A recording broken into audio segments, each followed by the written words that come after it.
Russia is accelerating its destabilization campaign against our own countries with cyber attacks, with assassination attempts, acts of sabotage and more. Attendez, vous avez attaqué l'Afghanistan, l'Irak, la Libye, la Syrie, une série de pays. Au nom de la guerre contre le terrorisme, vos amis des États-Unis ont tué 6 millions de civils. Vous avez assassiné des dirigeants politiques, militaires, des scientifiques, et vous jouez les victimes? I'm deeply concerned about the security situation in Europe. We are not at war, but we are not at peace either. The good news is that we know what to do to protect our people and way of life. Oui, mode de vie, ça c'est le joli mot pour cacher les bénéfices des multinationales, des États-Unis et de l'Europe qui font la guerre pour contrôler les richesses du monde. Hein. On average, European countries easily spend up to a quarter of their national income on pensions, health and social security systems. And we need only a small fraction of that money to make defense much stronger. En fait, la sécurité sociale, c'est pas un cadeau que vous faites, c'est un système de solidarité entre les salariés qui ont déjà payé des cotisations. En fait, c'est une forme de salaire indirect, différé, donc ils ont droit à la sécu. Et ce que vous voulez faire, c'est voler cet argent qui vous appartient pas. Et ça, alors que les droits sont déjà rognés, les pensions sont souvent ridicules, les allocations de chômage sont trop faibles, il n'y a pas assez d'argent pour les hôpitaux, les gens sortent plus face à l'inflation, et vous voulez encore voler les plus modestes, les plus vulnérables, les vieux, les malades, pour faire la guerre? C'est long. Transatlantic defense industrial cooperation makes us all stronger. En fait, vous voulez dire que vous allez acheter encore plus d'armes pendant que les géants de l'armement des États-Unis se font déjà des bénéfices de dizaines de milliards de dollars, et vous voulez, alors que les écoles et tout le reste ont des problèmes, vous voulez dépenser l'argent à des armes qui ne feront qu'aggraver les problèmes et commettre des crimes? I do know peace will not last if Putin gets his way in Ukraine, because then he will press ahead. C'est n'importe quoi. Depuis 2 ans, il a réussi à occuper une petite partie de l'Ukraine. Et vous êtes en train de nous dire qu'avec les mêmes armes, il va envahir toute l'Europe. Vous êtes en train d'essayer de nous flanquer la trouille avec n'importe quoi. As far as we are concerned, in the future, Ukraine should become a member of NATO. That is what we promised Ukraine. Mais non, vous n'avez pas promis à l'Ukraine de lui faire le cadeau, de laisser entrer dans l'OTAN. Vous l'avez imposé. C'est ça qui a provoqué la guerre avec la Russie, parce que, évidemment, Kissinger l'avait dit, des experts des États-Unis l'avaient dit, le pape, allez placer vos missiles nucléaires des États-Unis à 32 minutes de Moscou, c'est évident que vous allez provoquer cette guerre. Résultat, 500 000 soldats ukrainiens ont disparu par votre faute, parce que vous ne vouliez pas que la guerre s'arrête, donc stop. What I know from Donald Trump and from the incoming administration is that they were the ones pushing us for more defense spending. They were successful at this and they were right. I mean, we did not spend enough. Alors vous nous dites que Trump, c'est formidable, qu'il faut augmenter les budgets de l'armement, prendre dans la sécu, prendre dans les hôpitaux, prendre dans l'enseignement et dépenser certains parlent de 3 à 4, voire même 5%. En fait, tous les présidents des États-Unis ont toujours voulu nous faire payer leur guerre, mais leur guerre, ça ne nous intéresse pas. Hein, c'est pour la domination des États-Unis sur le monde.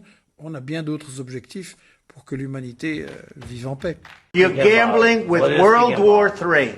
And what you're doing is very disrespectful to the country, this country, that's backed you far more than a lot of people said they should have. Have you said thank you once? He occupied our parts, big parts of Ukraine, parts of East and Crimea.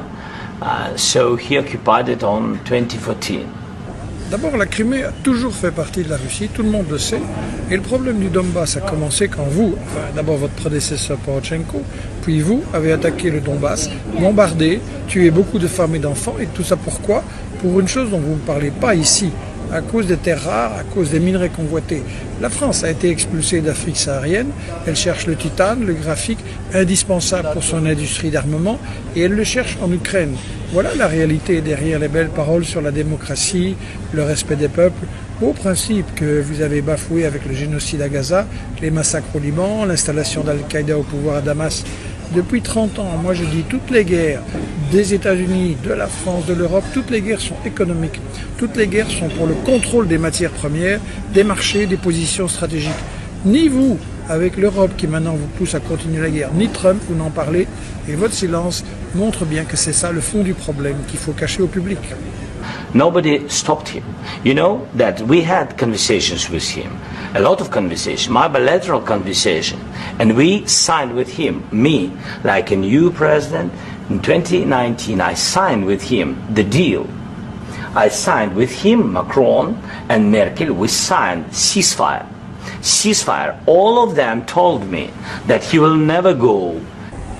Là, tu mens complètement. C'est toi qui n'as pas respecté les accords, qui a continué à attaquer les civils à cause des terres rares, à cause des richesses industrielles et parce que tu as été utilisé. Ton peuple a été sacrifié pour attirer la Russie dans une guerre provoquée par l'OTAN. Le pape François l'avait très bien expliqué. C'était pas bien ce que Poutine avait fait, mais l'OTAN voulait détruire l'économie russe, prendre le contrôle de ses richesses, briser l'alliance Chine, Russie et BRICS. Et François Hollande d'ailleurs l'avait bien dit, il ne faut pas négocier, il faut se battre jusqu'au dernier Ukrainien.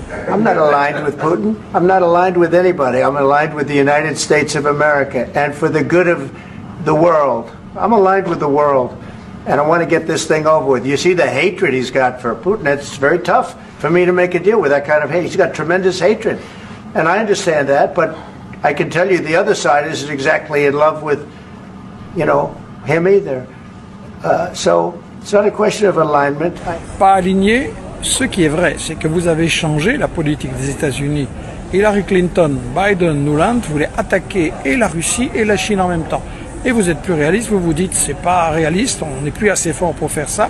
Le plus dangereux c'est la Chine parce qu'elle est en train de battre notre économie à plat de couture. Donc je vais essayer de mettre Poutine de mon côté. C'est ça derrière votre belle parole sur la paix. You're right now not in a very good position. You've allowed yourself to be in a very bad position. Oui, c'est vrai. Zelensky a même fait passer une loi décrétant illégal le fait de négocier avec la Russie pour arrêter la guerre. Mais c'était sous la pression de Biden et Johnson et Ursula von der Leyen et l'Europe. Je pense aussi que maintenant, Trump met le paquet parce que ses services de renseignement lui ont dit que l'armée ukrainienne était au bord de la déroute complète. Then you tell us, I don't want a ceasefire. I don't want a ceasefire. I want to go and I want this.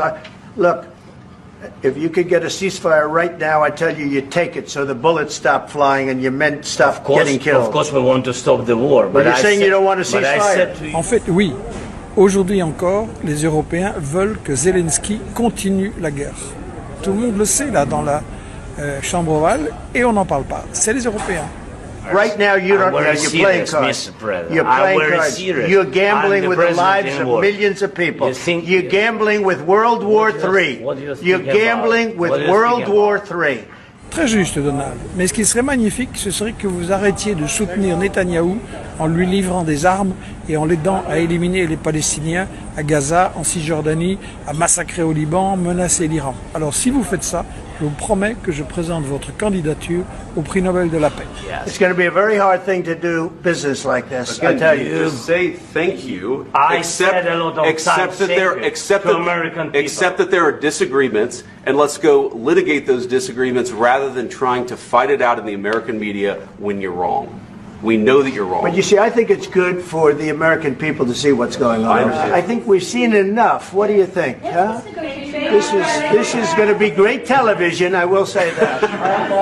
Je pense, Donald, que vous avez exprès organisé ce show pour vous débarrasser de Zelensky en l'humiliant publiquement. Mais en fait, c'est aussi l'Europe que vous combattez. D'ailleurs, on va essayer de revenir un de ces jours sur votre conversation récente avec Macron dans ce même bureau quand vous lui avez juste laissé un petit coin de table là. C'était tout un symbole en fait de votre stratégie. Moi aussi, Donald, je pense que ceci était un grand moment de télé, très utile en fait. Et là, je m'adresse aux gens normaux qui se demandent dans quel monde on vit. Et je pense que cette conversation, enfin ce match de boxe dans la chambre ovale, pourra nous être très utile. Il y a plusieurs leçons. 1, c'est toujours des guerres économiques pour le fric, pour les matières convoitées. 2, dans le camp des puissances occidentales, c'est la panique. On lave son linge sale en public, j'ai jamais vu une telle comédie, et c'est tant mieux. 3, nous devons en profiter. Expliquer autour de nous qu'on nous a menti sur l'Ukraine depuis 3 ans, non, depuis 10 ans en fait. Et 4, nous devons exiger qu'on applique partout la même logique. Arrêter les guerres, négocier, respecter les droits des peuples, tous les peuples Donald Trump, et aussi l'Europe. Aussi donc à Gaza, en Cisjordanie, au Liban, en Syrie, en Afrique noire, en Amérique en Amérique latine, pardon, partout. Mais ça dépend de nous, ça dépend du rapport de force, pardon, que nous imposons dans la bataille de l'info. Merci de partager.